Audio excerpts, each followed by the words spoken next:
And it's time for Lefties Losing It, and the left are nothing if not thick as a plank of wood, but not nearly as useful.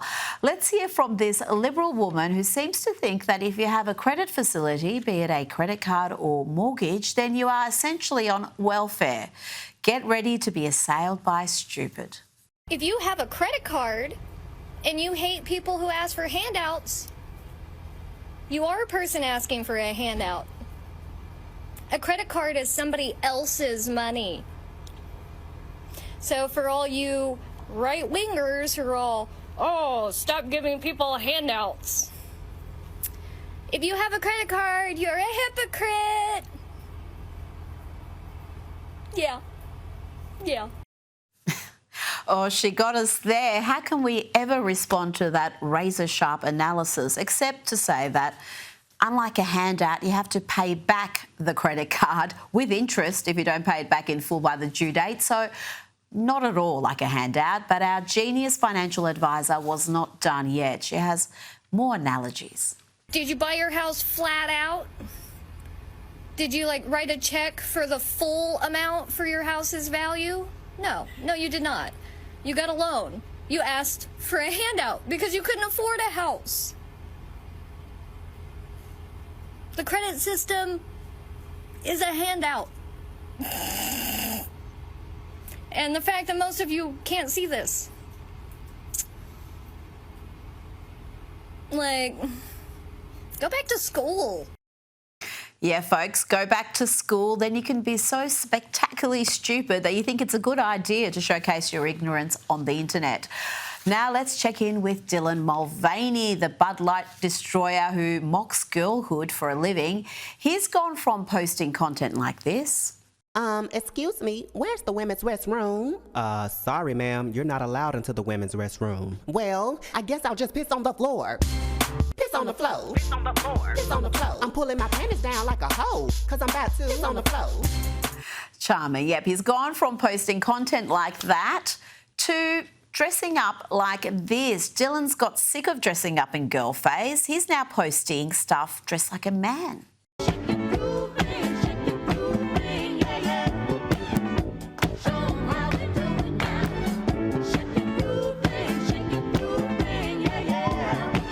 So let me get this right. Dylan is now a man pretending to be a girl, dressing up like a boy. Sounds like a useful thing to do. Here is Dylan dressed up as an old man to promote his new show. They have matinees. They've got matinees on Saturday and Sunday. 5 o'clock on Saturday and I think 3 o'clock or maybe 3:30 on Sunday. Get your tickets now. Hey! Let's hear from the mayor of crime-riddled Chicago. Here he announces that he's effectively banning ICE agents from his city, anything to frustrate the Trump administration's efforts of deporting illegal immigrants breaking the law. And today we are signing an executive order aimed at reining in this out-of-control administration. The order establishes ICE-free zones.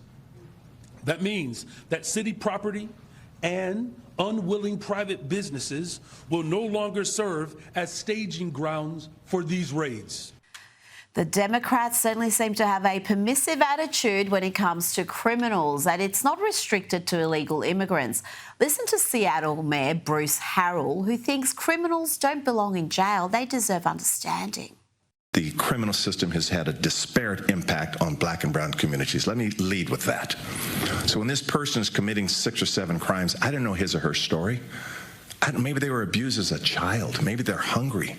So my remedy is to find their life story to see how we could help first. I have no desire to put them in jail, but I need to protect you. So it's no surprise that these blue cities have turned a blind eye to the violence of far-left activists, including Antifa, and so has CNN. They even object to these politically motivated criminals being called terrorists.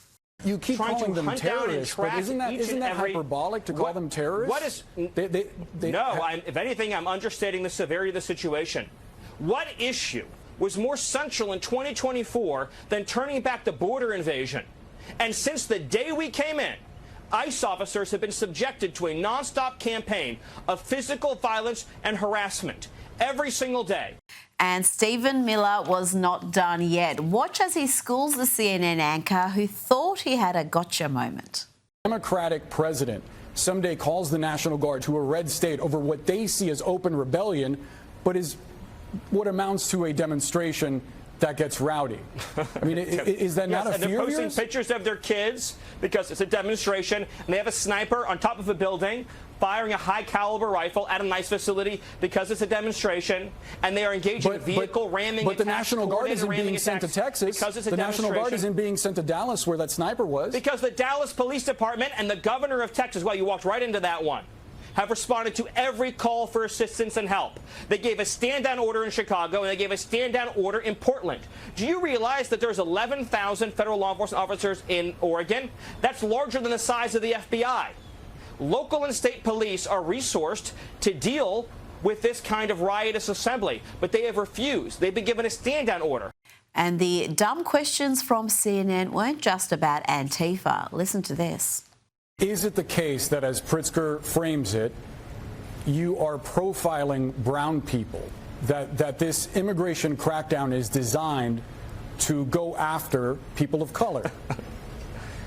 It's such a, oh, what a dumb question. The illegal aliens who are here are taking jobs away from blacks. They're taking jobs away from whites. They're taking jobs away from Latinos. They're taking their health benefits away. They're taking their school slots away. And, of course, in many cases, they're committing heinous crimes. We cannot have a system of law in this country that privileges illegal aliens over American citizens, and that's what they're doing. You know it, and I know it. OK, you think after that the CNN anchor would move on. But no, somehow he thinks that emphatic answer wasn't really clear enough. He wants further clarification, and boy, did he get it. So that's not exactly a no, Stephen. Can you just unequivocally state that the immigration it's a dumb question. Okay. Well, I appreciate that, but it's a dumb question. So no, this policy is not designed. I thought when I said it was a dumb question, it meant no. Well, I just want to be clear and precise. I appreciate you trying to qualify my questions, but nevertheless, I think it's a fair one that a lot of people have. My full answer is no. That is a lie, and it's a dumb question. Joining me now is Sky News contributor Kosha Gator. Kosha, CNN doing the bidding of Antifa there, and surprising that they would do that because leftist agitators attacked CNN's own offices during the 2020 riots. They seem to determined to downplay the political violence we are seeing from the left. We can only surmise they're true believers. Their own buildings were being attacked, and even then they are so true to the cause in the face of very clear and precise, to use the anchor's own words, response and commentary by Stephen Miller.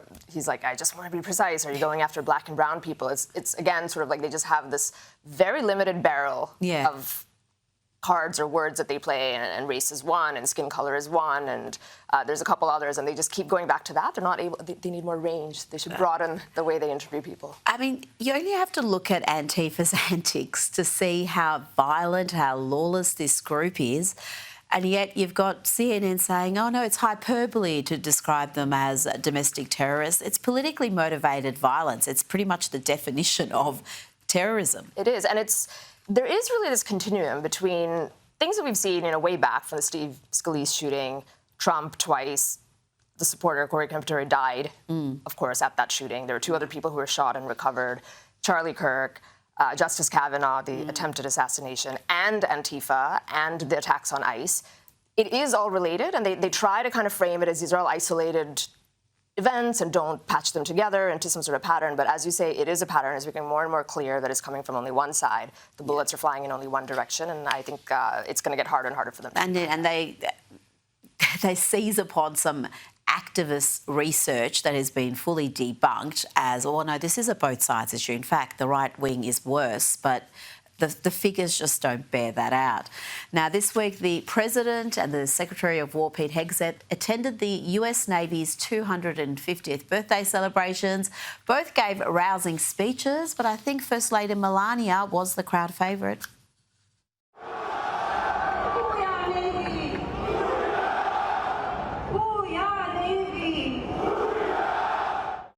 Secretary of War Pete Hegseth emphasised the importance of unity and love of country. Your diversity is not your strength. Your strength is your unity of purpose, your shared mission, your love of country. And President Trump ended his 45-minute address with his iconic dance moves.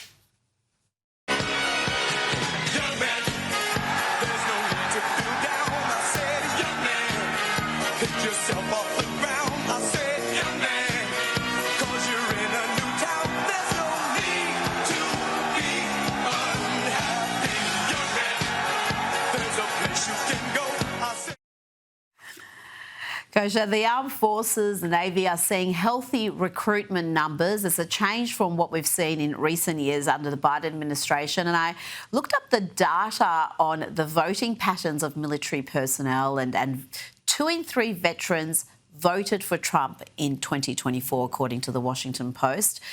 That's pretty emphatic support for the Republicans. Indeed, emphatic it is. The numbers are almost back up to where they were right after 9/11, which is when there was this very natural, organic surge in patriotism and people signing up to serve. And then it's been on the steady decline since then, totally plummeting under the Biden years, and it comes back up. I think big picture, it is downstream from leadership and just what it looks like to follow real leaders that you want to follow, right from President Trump all the way down to Pete Hegseth and below. And they're just having fun, and they're aspirational figures, and people, I think, like that, young people, and they're looking for purpose in their life, and patriotism is cool again, a little bit. And then secondarily, I also think it is the policy where they understand, as Pete Hegseth said, that the military is about lethality, not diversity. It doesn't matter if you want to take a vaccine or not. It doesn't matter what your diversity credentials are. Like, you come in here for that purpose, serving your country and being a lethal fighting force. They believe in that. And also, I think the fact that he is the peace president, Trump, they do trust that if you sign up for the military and you get sent to war, it will hopefully be for good reason and not these endless adventures that happened in the Bush era. It is, and it's, again, such a contrast to the media narrative that he was being disrespectful to veterans and the whole suckers and losers line that, again, has been pretty comprehensively debunked, but many people repeat it as if it's gospel. Now to an awkward development for the likely next mayor of New York, Democrat and communist Zoran Mamdani. What do we call him? Democrat socialist, I think, is technically the term, but he's a communist, who is supposed to be a big ally of the LGBTQ community. But here he is cozying up to Rebecca Kadaga. Now, this is a top Ugandan official who has pushed harsh anti-LGBT policies, including life imprisonment for gay people, Kosha. I think cognitive dissonance is real, and that's why it won't matter. It's the same thing where you see Hamas supporters draping themselves in rainbow flags, where none of that would be tolerated in that region. It's the same thing here, as well as many other issues that he's trying to publicize or make public, everything from property to grocery stores. Meanwhile, he and his family own huge amounts of private property and wealth. He's cozying up to this person over here. It won't matter because his packaging and the optics of who he is and what he supposedly stands for on the surface is something that the electorate in New York, unfortunately, really, really wants and is aligning with. The only silver lining here is Andrew Cuomo, now that Eric Adams has dropped out of the race, there is a mathematical pathway to him as an independent. Yeah, I remember Andrew Cuomo during COVID, and he was horrid. Terrible. And now the fact that he's now the great white hope, I know, just tells you how far New York has fallen. And he still won't. It is Mamdani's to lose. So he is fighting upstream. But you're so right. How the mighty have fallen and where we are. But that is the silver lining here. Well, let's stick with Democrat mayors, current and emerging. Played in Lefties Losing It. Clips of the Seattle and Chicago mayors taking a stand against law and order. The Seattle mayor wants to understand why someone has 7 criminal convictions. He wants to talk to them, while Chicago, they're attempting to ban ICE officers from doing their jobs. Tell me about this modern left permissive attitude to crime, Kosha. We see examples of it through so much of the US, and whenever it's apparent in a city, there's also a sharp rise in crime. The two go hand in hand, and yet this is something that the Democrats really aren't shying away from. And Mamdani is another example. He's talked about wanting to get rid of prisons, ideally. I have to say, I hate to say it, but I have to say it comes down to a worldview. That is what it is. That's the only explanation for why nobody at any level of the government or street thugs or anything in between shy away from it, no matter what happens. And the stakes get higher, and they double, triple, quadruple down. And, you know, it links back to what we talked about in the earlier segment as well, that they are true believers.